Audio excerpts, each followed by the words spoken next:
Γεια χαρά, είμαι ο Θέμης από το Men of Style και βρίσκομαι έξω από το φρούριο Κουλέ στο Ηράκλειο της Κρήτης και θα κάνω ένα τρομερό γύρισμα. Το σημερινό θέμα είναι αν υπάρχουν μαγικές ατάκες και ποιες είναι αυτές οι μαγικές ατάκες. Όταν θέλεις να πας να μιλήσεις σε μια γυναίκα, σκέφτεσαι πάρα πολύ να πεις κάποια μαγική ατάκα για να την εντυπωσιάσεις. Με αποτέλεσμα, νούμερο 1, να προσπαθείς πάρα πολύ. Νούμερο 2, τελικά να μην πας καθόλου. Όμως η αλήθεια είναι υπάρχουν μαγικές ατάκες. Αυτό το βίντεο είναι για να σου λύσει αυτή τη μεγάλη απορία.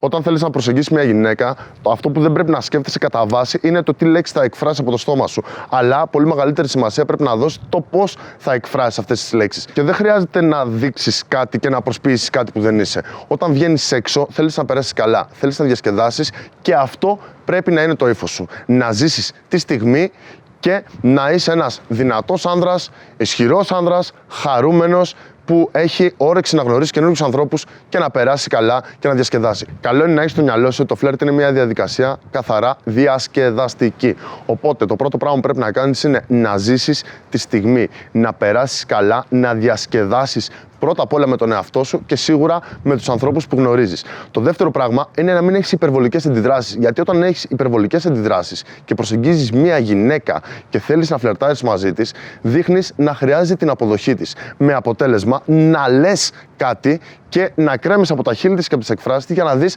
αν αυτό είχε θετικό αντίκτυπο για εσένα. Οπότε, αν βγεις έξω μόνος σου ή με την παρέα σου να διασκεδάσεις και δείξεις αυτό το ύφος, ότι διασκεδάζεις, περνάς καλά, είσαι χαρούμενος, είσαι ένας ισχυρός άνδρας και μπορεί να διαχειριστεί μια κατάσταση μιλώντας με έναν άγνωστο άνθρωπο και να δημιουργήσει μια συζήτηση, πραγματικά δεν έχεις να φοβηθείς τίποτα. Γιατί όλο αυτό το προφίλ που σου περιέγραψα έχει να κάνει με έναν άνθρωπο ο οποίος προσφέρει στον άλλον άνθρωπο και αυτό είναι πάρα πολύ σημαντικό για να κάνεις οποιαδήποτε συζήτηση. Σίγουρα, όταν θέλεις να προσεγγίσεις μια γυναίκα, η αυτοεπίθεση είναι ένα πολύ δυνατό στοιχείο που, αν το έχεις, θα σε βοηθήσει φυσικά.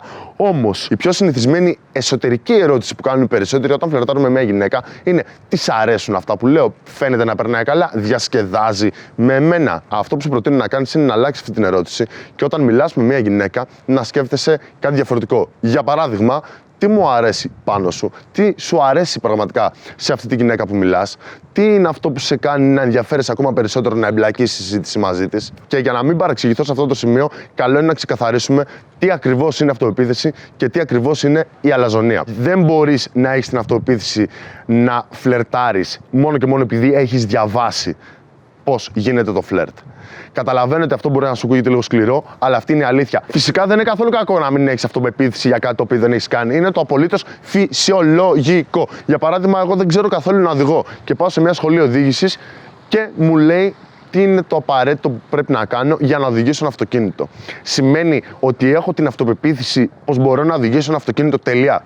Φυσικά και όχι. Θα πρέπει να μπω στο αυτοκίνητο, να κάνω τους απαραίτητους χειρισμούς και μετά από ένα χρονικό διάστημα, μετά από κάποια δρομολόγια, θα έχω την αυτοπεποίθηση ότι μπορώ πλέον να οδηγήσω αυτό το αυτοκίνητο χωρίς να το πολυσκέφτομαι. Τώρα, τι σημαίνει αλαζονία? Αλαζονία σημαίνει ότι μαθαίνω να οδηγώ το αυτοκίνητο και ξεκινάω κατευθείαν με καρφωτές ταχύτητες, με μπαντιλίκια και χειρόφρενα. Πιστεύω η διαφορά είναι ευδιάκριτη. Άλλο να οδηγώ σίγουρα ένα αυτοκίνητο και άλλο να προκαλώ δείχνοντας ότι είμαι ο καλύτερος οδηγός σε όλο το λεκανοπέδιο Αττικής. Ποιο είναι το βασικό σημείο για να δείχνεις την αυτοεπίθεση, αλλά να μην είσαι αλαζόνας? Το βασικό σημείο είναι να δείχνεις σεβασμό.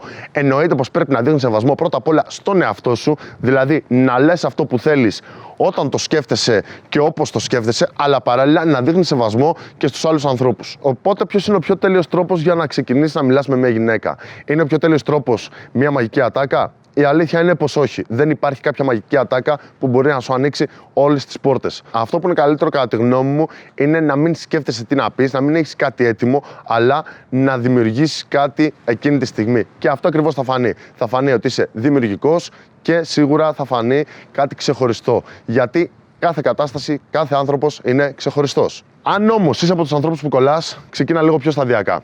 Ξεκίνα να έχεις οπτική επαφή και να χαμογελάς. Εάν αρχίζεις να βλέπεις διαφορετικές αντιδράσεις, θα αρχίζεις να νιώθεις και καλύτερα. Και μόλις αρχίζεις να νιώθεις καλύτερα, πήγαινε και πες αυτό που έχεις ετοιμάσει από το σπίτι σου. Όμως, αυτό που έχεις ετοιμάσει από το σπίτι σου, λεκτικά μιλώντας, δεν θα πρέπει να είναι κάτι μακρόσυρτο.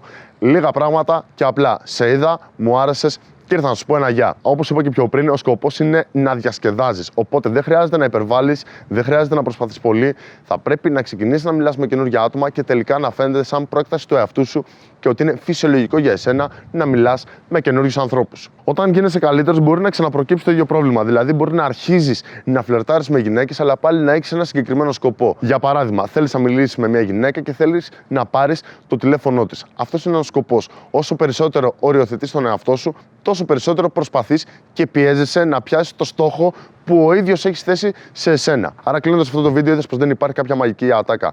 Μην τρελαίνεσαι, βάλε κάποιους σκοπούς. Καταλαβαίνω ότι θα προσπαθήσεις κάποια πράγματα, θα προσπαθήσεις να βάλεις τον εαυτό σου σε άβολη διαδικασία, θα προσπαθήσεις να μιλήσεις σε μια γυναίκα εάν δεν το έχεις συνηθίσει. Όμως, μετά από ένα σημείο, δεν πρέπει να προσπαθείς πολύ. Να θυμάσαι ότι το φλερτ είναι μια διαδικασία καθαρά διασκεδαστική. Ήμουν ο Θέμης από το Men of Style και σε χαιρετώ από την Κρήτη. Γεια χαρά!